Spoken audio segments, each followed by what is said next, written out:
At the scooter factory, they begin assembling the engine by pressing 2 ball bearings into the left side of an aluminium crankcase. A 3rd ball bearing connected to the gear shaft is fitted.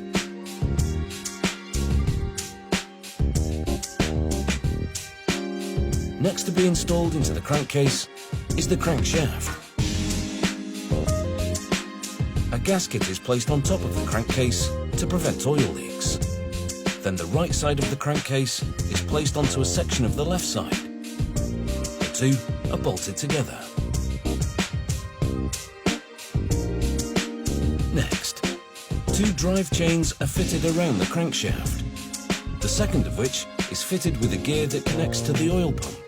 The inside of the engine will be lubricated with oil when the crankshaft rotates. This gear rotates the crankshaft, which starts the engine. And this gear, connected to an alternator, goes on the crankshaft. When it rotates, it provides electric current to run the scooter's lights and other electrical components.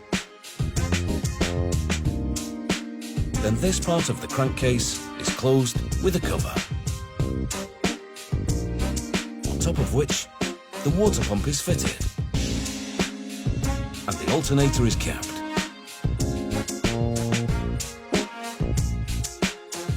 Next, onto the ball bearings installed earlier, reduction gears are fitted. Reduction gears transform the high rotation speed of the crankshaft to a slower speed for the drive shaft, which turns the wheels. The assembly now flipped, the CVT is assembled. This is a pulley-based automatic gearbox that's powerful, fuel-efficient and smoother for the rider. Next, the piston is attached to the conrod and then placed inside the engine's single cylinder. The bottom of the conrod is linked to the crankshaft. An aluminium cover is then fitted over the gearbox and the cylinder head is installed. This is equipped with several sensors for fuel injection and other functions. The rear wheel is then mounted onto the drive shaft and the aluminium swing arm bolted to the frame. The frame for the scooter has been painted black and engraved with the vehicle identification number.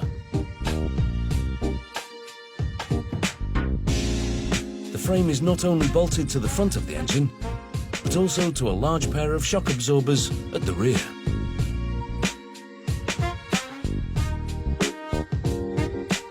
Next to be fitted to either side of the frame is part of the front suspension system.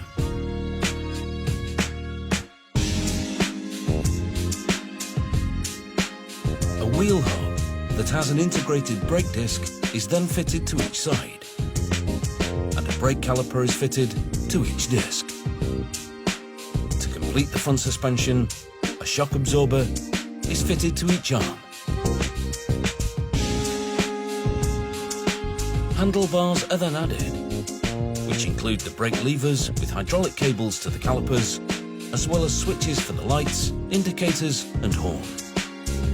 After installing the ignition switch and the double vinyl seat, the rear light indicators and the LED headlights are fitted.